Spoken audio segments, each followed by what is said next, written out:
এবার ভারতের প্রধানমন্ত্রী স্বরাষ্ট্রমন্ত্রীকে দেশদ্রোহী আখ্যা দিয়ে বিতর্কের জন্ম দিয়েছেন দেশটির বিরোধী দলীয় নেতা রাহুল গান্ধী।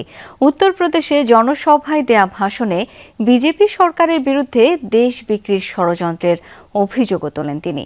এদিকে তার মন্তব্যের তীব্র সমালোচনা করেছেন বিজেপি নেতারা। জনগণকে জ্বালানি সাশ্রয়ের আহ্বান জানানোর পরপরই 5 দেশ সফরে বের হয়েছেন ভারতের প্রধানমন্ত্রী।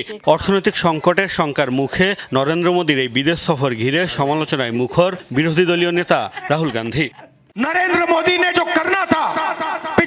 মোদির উচিত ছিল জনগণকে রক্ষার জন্য পদক্ষেপ নেওয়া, কিন্তু তিনি তা করেননি। পরিবর্তে তিনি ইতালির প্রধানমন্ত্রী জর্জিয়া মেলোনির সাথে গিয়ে টফি খাওয়ার ভিডিও বানাচ্ছেন।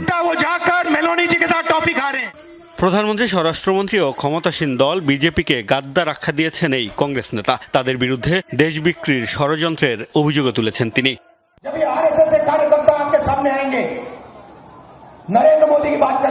যখন আরএসএস কর্মীরা প্রধানমন্ত্রী নরেন্দ্র মোদী, অমিত শাহকে নিয়ে কথা বলবে, তখন তাদের মুখের উপর বলতে হবে প্রধানমন্ত্রী, স্বরাষ্ট্রমন্ত্রী ও বিজেপি দেশদ্রোহী। তাদের বলবেন তারা ভারতকে বিক্রি করে দেওয়ার জন্য কাজ করেছেন।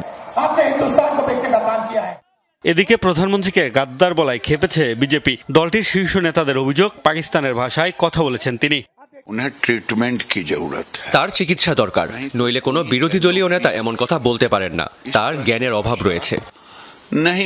রাহুল গান্ধী 140 করোড় দেশবাসীও কো গদ্দার বুলা রহে। রাহুল গান্ধী 140 কোটি ভারতীয়কে দেশদ্রোহী বলেছেন। তিনি পাকিস্তান আর পাকিস্তান সমর্থিত সন্ত্রাসীদের ভাষায় কথা বলছেন। একের পর এক নির্বাচনে হেরে হতাশায় ভুগছেন রাহুল, এমন দাবিও করেছেন অনেক বিজেপি নেতা। মোস্তফা মাহমুদ, যমুনা নিউজ।